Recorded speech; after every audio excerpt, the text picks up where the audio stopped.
అధ్యక్షులుగా ఉన్నటువంటి రాజమండ్రి పార్లమెంటు సభ్యులు మార్గాని భరత్ గారికి, అదేవిధంగా ఈ సభావేదిక మీద ఆసీనులైనటువంటి ఇతర పెద్దలకి, ఇక్కడ విచ్చేసినటువంటి వైఎస్ఆర్ కాంగ్రెస్ పార్టీ కుటుంబ సభ్యులకి, మహిళామ తల్లులకి, పాత్రికేయ మిత్రులకి అందరికీ ముందుగా నా హృదయపూర్వక నమస్కారాలు.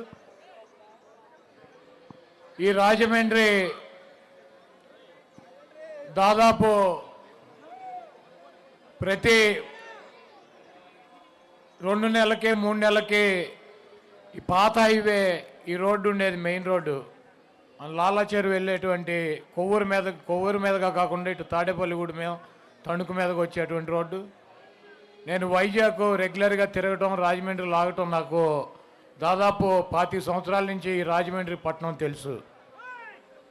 కనీ విని ఎరగనటువంటి డెవలప్మెంట్ ఈ 5 సంవత్సరాల్లో రాజమండ్రి పట్టణం కనపడుతుంది.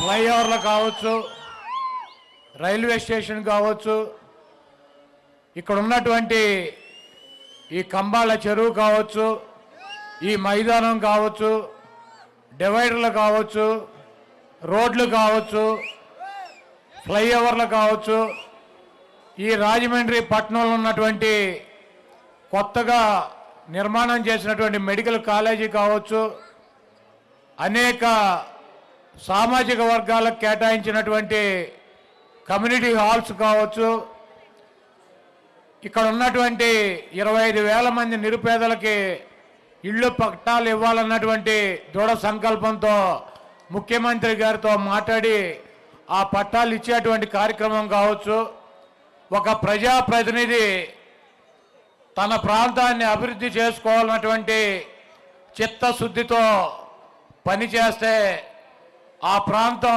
ఏ రకంగా అభివృద్ధి చెందుతుందో మన ఎంపీ మార్గాన్ని భర్తను చూస్తే, ఈ రాజమండ్రిని చూస్తే అర్థమవుతుంది.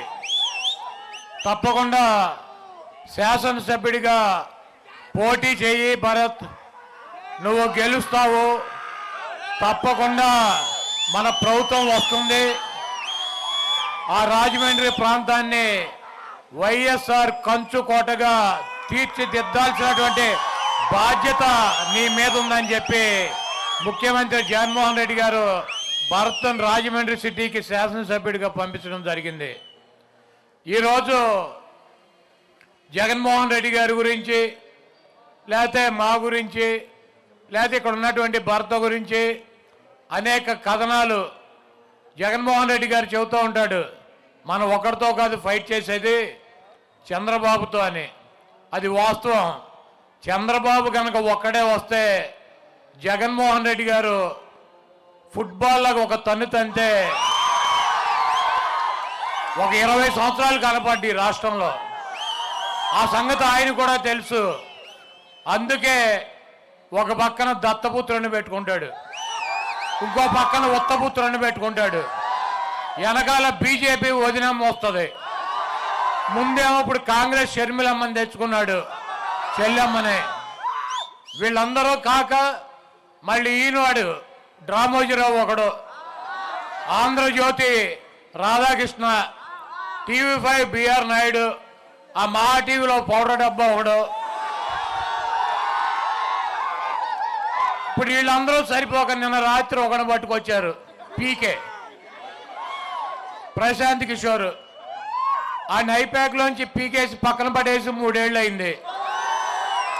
ఒక రాజకీయ పార్టీ పెట్టి బీహార్లో పాదయాత్ర చేసి ఆ పార్టీ డిస్పోజల్ అయిపోయి అక్కడ దుకాణం సర్దేసి మళ్ళీ వచ్చాడు.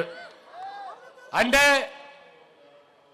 ఎవరన్నా కొద్దిగా ఏ పార్టీ గెలుస్తుందో ఆ పార్టీకి ఓటేద్దాం అని చెప్పి ఒక 2% 3% ఎవడో నాబోటి బలహీనలు ఆలోచిస్తూ ఉంటారు. ఈయన వచ్చి చంద్రబాబు నాయుడు గారు గెలుస్తారంటే ఓటంతా చంద్రబాబు నాయుడుకి 2% 1% మారుతుందన్నటువంటి పిచ్చి భ్రమల్లో ఇటువంటి పిచ్చి ముండా కొడుకులందరినీ తీసుకొచ్చి మన మీద వదిలి వాళ్ళు పొద్దున్నే లేచి మాకు నోరు నెప్పేటట్టు నేను, ఈ నాని గారు, ఈ భరత్, ఇట్లా ఈ రాష్ట్రంలో 10 మంది ఉన్నాం. తిట్లు తిని ఇదే కార్యక్రమం.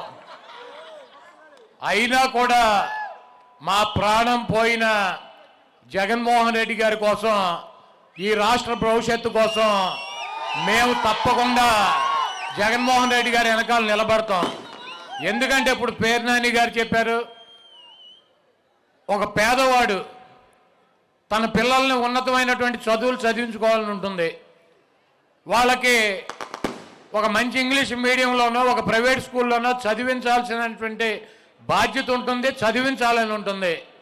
కానీ ఆర్థిక స్తోమత లేదు, చదివించుకున్నటువంటి పరిస్థితి లేదు. అటువంటి నిరుపేద పిల్లలు గవర్నమెంట్ స్కూల్స్కి వెళ్తారు. 45,000 స్కూల్స్ ఉన్నాయి. ఆ 45,000 స్కూల్స్లో కూడా నాడు నేడు కింద దాదాపు 18,000 కోట్ల రూపాయలు ఖర్చు పెట్టి ఆ స్కూల్స్ రూపురేఖలను మార్చినటువంటి వ్యక్తి జగన్మోహన్ రెడ్డి గారు. ఇంగ్లీష్ మీడియం తీసుకొచ్చినటువంటి వ్యక్తి జగన్మోహన్ రెడ్డి గారు. వాళ్ళకి చదివేటువంటి పుస్తకాలు కానించి, స్కూల్ బ్యాగులు కానించి, బట్టలు కానించి, బూట్లు కానించి, సాక్సులు కానించి ప్రతి అవసరాన్ని తండ్రి స్థానంలో ఉండి తీర్చినటువంటి వ్యక్తి